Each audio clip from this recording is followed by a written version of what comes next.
Coach Miller joked about all the changing rules. Maybe you can get a seventh year. If something happened and you wanted a seventh year, would you take advantage of it? Yeah, for sure.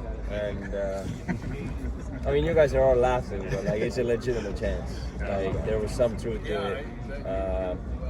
But obviously, yeah, like I said it earlier in there somewhere too, that like college basketball is, I mean, it's the best thing in the world. Like you can't compare college basketball to EuroLeague, to NBA, because the community and everything about it is so special. Like everybody has their own mascots, schools. Everybody takes pride in what school they went to, and like it's the best. It really is. Like it makes me laugh, like smile, because it's a super cool thing, and I feel like I would never want it to end. You've been in a lot of places.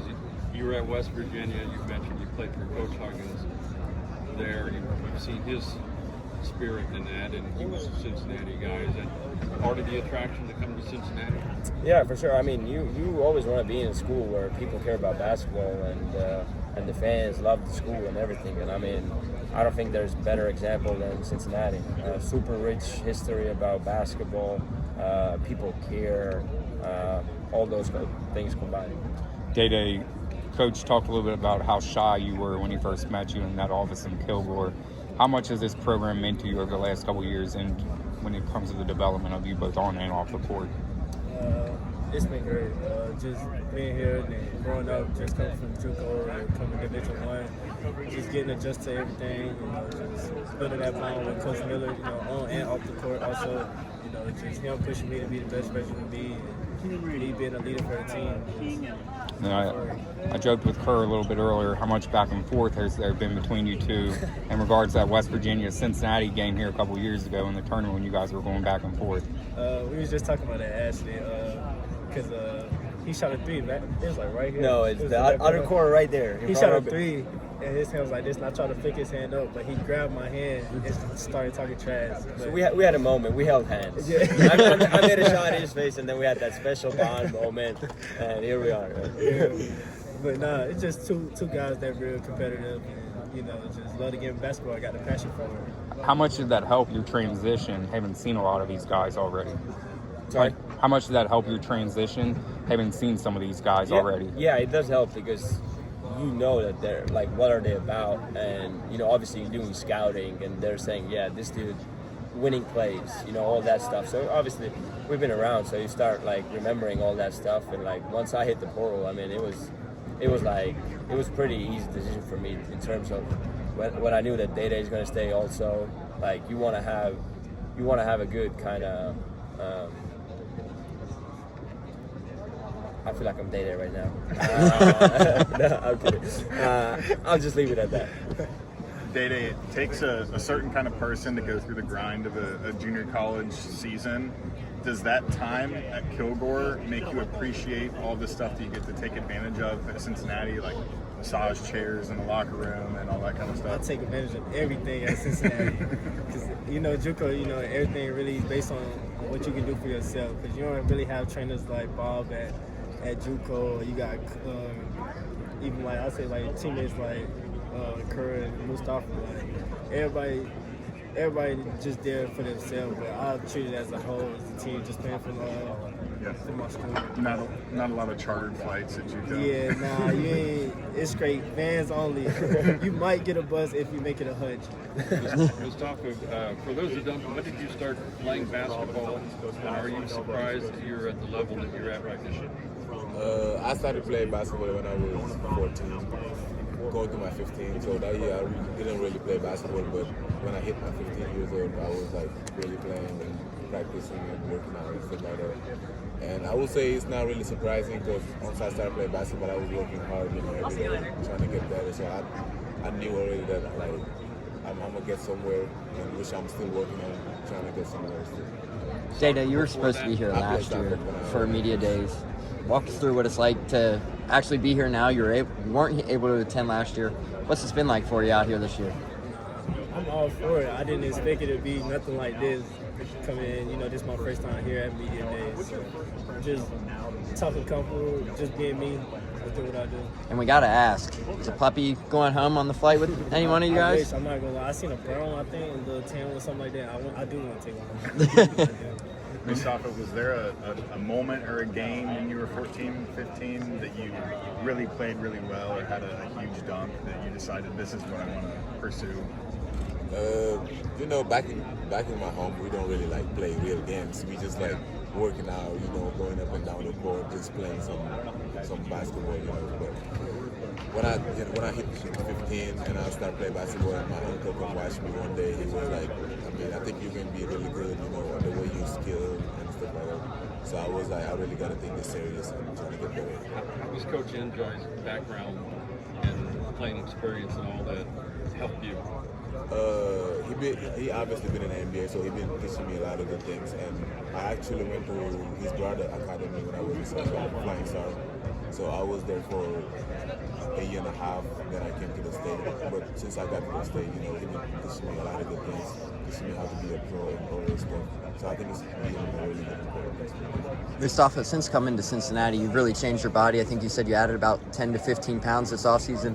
Walk us through what that process was like with Coach Rayfeld and their strength staff. Master Factory, man. Master Factory. You know, Rayfeld is obviously a great guy. You know, great strength coach. You know, been doing a lot for us. He cared so much about us that you can't even imagine. But he been doing a really good job. You know, in all our players and stuff like that. So, and we've been working hard on the Master Factory too. So I think it's the results. Yeah, I'm sorry. I want to add to that because Rayfeld has helped me personally a lot too. I know that he's probably seeing that stuff, so I want him to give his flowers. You know, I've been in 4 different schools, and I don't think there has been any better strength coach than Rayfeld. The way he approaches, the way he just knows his stuff. Like, I lost 9% body fat with like 3 months. Like, you know what I mean? Like, it's insane. Like, I was looking at the photos when I came to Cincy after injury everything in May. I was fat. You know, I was, you know, my face, you know, everything. And I just a couple of days ago, I'm talking to him, we're looking and we're just laughing like, you know, so I just wanted him to give his flower. Like, he's elite, like elite. What's the best aspect of his program? Is it the dieting? Is it the specific workouts? Everything. I think it's everything combined. Everything combined, man. Like, If you need to lose weight, he's going to help you lose weight. He's going to put you on a little plan. He's going to make sure you're eating good. and he's gonna, like, you know, he's gonna make you send a photo of what you eat for dinner, breakfast, lunch. We have our own little group text. Yeah. Like, I don't know, anybody has a meal, they send a text in there. So we're always like, I feel like it helps him keep us accountable, but also keep each other accountable. Because obviously, you know, I know that he needs to gain weight. He knows that I gotta lose weight. So when he sees that I'm eating fries and burger at 11 o'clock, then he's probably like, come on, bro, you know? Because I'm kind of letting him down with that. So yeah, he's amazing. You guys had a good showing against Michigan this past week. How much stock do you put into that, and how do you stay grounded knowing it's just an exhibition and you guys are kind of tinkering with a lot of different lineups and rotations in that setting? Really, just seeing what we got and see what we need to work on. You know, just see what we need to work on with our weakness and see what our script was, and just building confidence with the team. Just seeing what we got, just seeing how we play with each other, because we always go to each other in practice. So just playing against somebody, playing together, we just want that. We want the best for each other. And as a follow-up, when you see a guy like Sean Abaya come in and have that type of success, how much does that drive you to continue putting in that same amount of work that him and Keyshawn are putting in? I mean, I love it. I mean, they work up there is crazy, and it shows. You know, I just tell them boys, Sean and Keyshawn, just go out there and do what they do. Play with confidence. If you mess up, next play, don't worry about it. Just being a young player, just telling them. Just them being a young player, just telling them with my experience, just keep playing, next play. Don't worry about it. As a group that's been through the grind of the Big 12, what's the best advice you can give them in terms of what they need to adjust once they get into this type of setting? I don't know if adjust, but just like that the bad days are gonna come. You know, like there's, you know, Big 12 is just such a competitive. It's the best basketball conference in the nation, and every game and every day is not going to be flowers and sunny and ooh ha ha, you know? Like, there's going to be rainy days, and just the way you approach after those rainy days, that you can't put your head down, you can't go away from the team, that's where the team has to even come more together, like as a group. So more like that stuff. Kerr, Cincinnati beat Xavier last year. They have not won at Xavier since before you were born. Is there anything you guys maybe have plans for? Well, there are records to break them, right? What's that? There are records to break them. Right. So I mean, definitely we're gonna go in there, and but we're not thinking about that right now, you know. Well, I know, but Yeah. people like hearing about that stuff, even though it's a month away. It's, guys like us, we stir things up. One day at a time. We're trying to get better tomorrow than we were today, and obviously for the fans, and for us too, it's a big game. But we'll think about that when the time is right. Day-Day, I asked Coach West earlier about Kerr's defensive attitude, likes to talk trash, likes to be competitive, has that fierce competitor in him. Sincere is also a guy that is that same kind of way.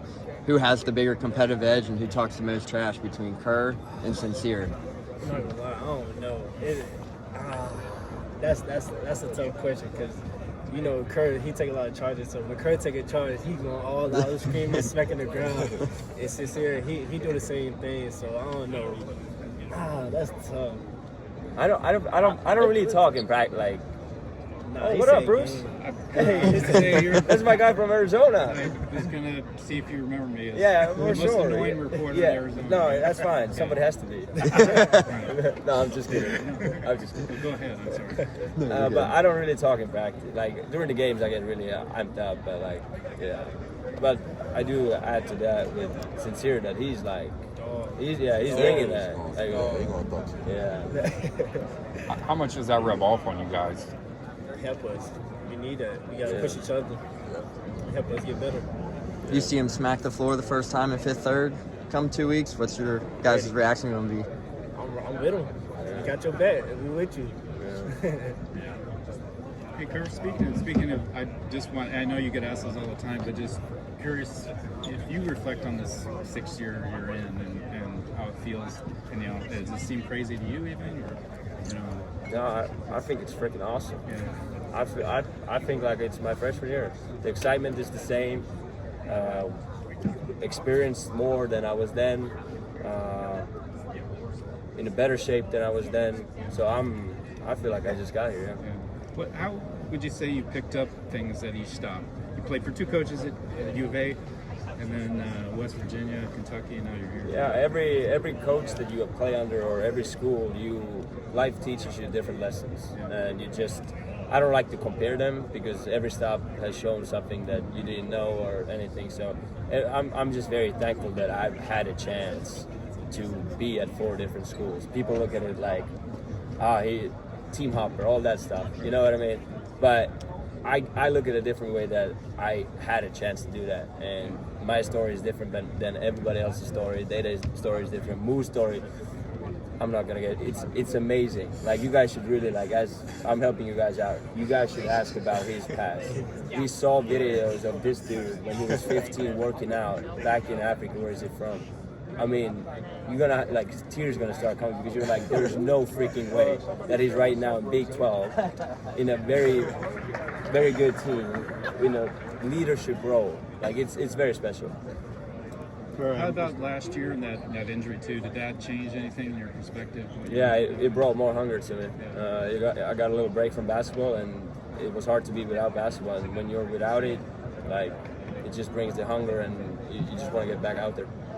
Moustapha, it's part of my question. I wanted to know what the transition was like for you guys, playing internationally and then coming to the U.S. and kind of reflecting on your college careers thus far. I would say it's a good experience, coming out from Africa, obviously Senegal. I was there working out. They actually saw the videos of me working out over there. And it was kind of messy, we went on the outside court, and everything. But I think it's a really good experience, changing from Senegal to the United States, playing basketball. And one reporter asking me, is it surprising? And then I was like, it's not really surprising, because I really, like, when I was working out in Senegal, I really knew that I'm gonna be better, and then I'm gonna try to work my tail off every day and get somewhere, and which I'm still doing right now. He played on the rocks, like outside.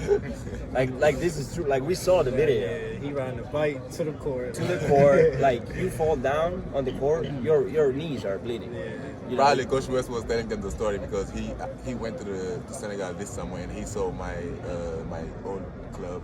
You know, they were working out and stuff, and he told me he was just sitting there. He was like, so Moustapha was here like 4 years ago. That's crazy. Yeah. So that's what he was saying. So I was like, yeah, that's it. That's just a transition. You said you went to Coach Njai's brother's academy Yeah. for a year and a half. Yeah. What did a day look like? Was it class and eat basketball, and that's just 24/7 what you're doing? So it was yeah, because when I went to the club over there, it was in the morning I go to class, and then when I come back from class I get like a little nap or whatever, and the bus ride to over there, it was not a bus, it was like a van. So, but the van ride was like I would say 45 minutes. So I would just take the van 45 minutes, get there at 3, work out with the young category, and then work out with the big category. So I probably work out from 3 to 6 or stuff like that, and then I went back home. So it was a good experience. Was that a good fit in the van, or were your knees kind of at your chest? No, it was not. That van was too small for me. For what would be the loophole that would give you an extra year? I don't want to get into it. It's something with my freshman year, I think, but I'm not too sure about it. But you're open to it, obviously. For sure. I've seen some videos of your dad on the national team back then. I'm just curious how he's influenced you on and off the court, and is national team something that you aspire to be a part of more in the future? Yeah, he was back in the day. I mean, he was a lead player. I mean, I think he's like in top 3 in the most national team games played for my country. And you know, when you come from a small country like Estonia, we really do take pride in our country. We got 1 million people. We got our own language, which is super rare for a tiny country like that. Just to get independence from, you know.